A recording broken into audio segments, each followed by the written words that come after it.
So let's start. In the electrical sector, timing isn't just important, it's critical. The signal that tells a breaker to open must be transmitted, received, processed, and acted upon in no more than 4 milliseconds. This is set by the ISC requirement. This is the time that the system has to detect a fault, communicate it across the network, and physically open a breaker to prevent equipment damage, fires, or even cascading grid failure. If this time is exceeded, the protection system may simply be too slow to prevent real-world consequences. So this is why in the OT world, malicious actors try to break the safety mechanisms and cause physical real-world damage. In the energy sector, real-world damage would have cascading effects on other sectors and cause large-scale disruptions. This is why a security incident quickly becomes a safety incident. So, in the IT world, we are familiar with spear phishing, ransomware, info stealers, and other types of attacks. The consequences of these are mainly financial. In the OT world, we have different challenges, such as APT state-sponsored threats. The first well-known was Stuxnet. Vipers that are specifically designed to make rollback and restore very hard. Supply chain challenges, introducing the need to check suppliers and make digital twins. Telecommunicational dependency, because the processes need strict time synchronization.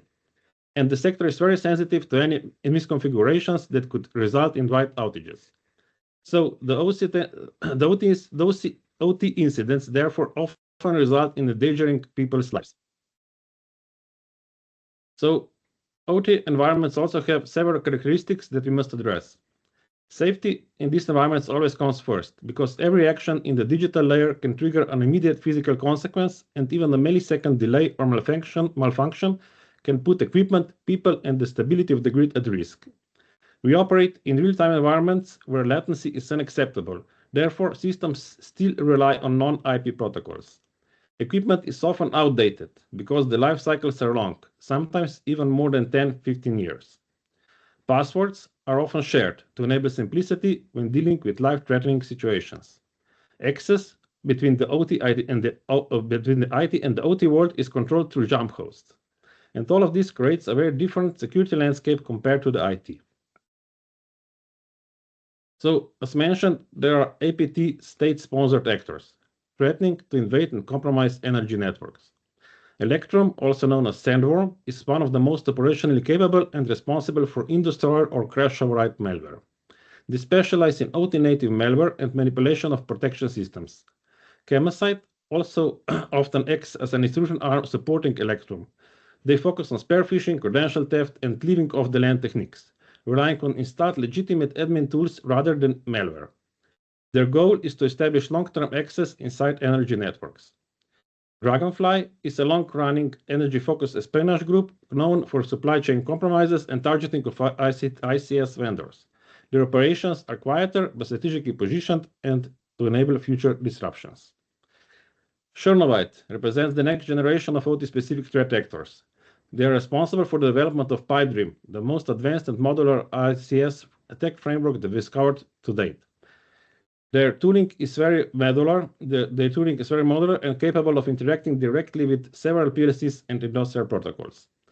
Voltzite is focused on long-term reconnaissance and prepositioning in critical infrastructure. They rely heavily on leaving off the land techniques, compromise small office, home office routers, and stealthy persistence to map out networks for future operations. Muddy Water is a group that primarily conducts espionage, but increasingly targets energy and governmental sectors. Their operations often include credential harvesting, proxy networks, and broad infrastructure probing. While all these actors focus on the energy sector, the most active and operationally capable remain Electro and Chemosite. They remain the most active, the most capable, and they have proven history of targeting electrical infrastructure. From the Ukrainian grid attacks to the coordinated operation against Poland last year. Their activity shows that OT environments are not just theoretical targets and that protection against them is vital. So, the Electrom's tactics, techniques, and procedures show a very disciplined and OT-aware approach. They start with deep reconnaissance and move laterally using stolen credentials and leaving off the land techniques. Electro also maintains persistence in several ways, typically through stolen credentials, compromised domain controllers, and long-term access through jump hosts. When it comes to executing their payloads, They rely on scheduled tasks, remote administration tools, or direct manipulation of ICS protocols that deliver custom OT-focused malware like in Destroyer. Their execution phase is always deliberate and aligned with the operational state of the grid. So, in OT environments, some of the biggest risks come not from individual vulnerabilities, but from structural realities of the ecosystem itself. One of the most critical issues is vendor monoculture. Today, fewer and fewer vendors develop their own PLC firmware, but many rely on shared platforms like CodeSys. This means a single vulnerability can instantly affect hundreds of devices across multiple manufacturers. This creates a monoculture where one exploit can scale across an entire sector. Also, the rise of attack frameworks tailored specifically for OT equipment, such as Pipedream. Another risk is that adding generic security libraries into OT devices can often widen the attack surface. So if we add more libraries, we add more vulnerabilities. And of course, adding additional security layers can introduce latency and operational complexity, making finding root cause of failure even more difficult. There's also the challenge of distributed energy resource integration, which massively increased systemic complexity, adding thousands of external devices such as solar panels, chargers, home batteries that sit outside the utility control but still influence the grid stability. So the need for continuous monitoring and anomaly detection that understands OT behavior and enables us to detect malicious activity before it escalates to the real world is greater than ever. In the OT, vulnerability might not be relevant into the operational context. That's why we always have to calculate the environmental CVSS score to understand the real risk in this environment, this configuration, and this process. Whenever equipment is added or modified, we must re-evaluate this risk. Adding new hardware might provide new features, but unknowingly new pathways that expose our known vulnerable devices.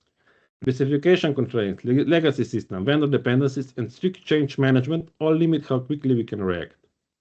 Because of that, continuous monitoring often provides more value than immediate patching. So, a sectorial SI-CERT is critical because these threats we face are no longer isolated to individual companies. Actors like Electro, Šinkovec, Voltzite target entire ecosystems, not just single operators.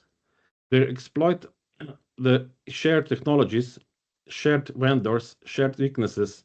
When one operator sees reconnaissance or malicious OT activity, others are likely to follow. A sectorial SOC creates a common operational picture, shared indicators, and coordinated response.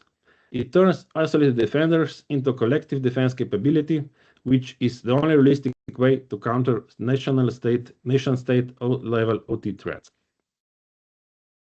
So, to conclude, therefore, it is vital to implement mitigations for identified threat actors, to develop sector-wide visibility and anomaly detection capabilities, to integrate environmental CVSS scoring into vulnerability management, encourage information sharing across national partners and the EU CERTs, and to strengthen organizational resilience by integrating proactive risk thinking into every decision. So, thank you.